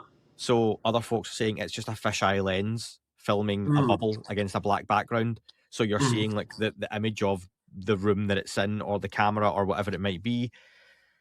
Other folks are claiming it's a non-human intelligence orb with numbers written in it, and yep. Mm-hmm. But That's tough. It's a tough one, and I think as we're moving towards disclosure, it seems like we are. And if we are, I would expect the powers that don't want that information out to keep seeding us with more disinformation and having supposedly credible witnesses come out and seed us a bunch of crap. So you got to listen to it all and just take it with a grain of salt, but be open and just say where does this go? Where what do we think of all this? how has your view changed from beginning your time working professionally at the ranch to now? What's been the biggest mindset shift for you?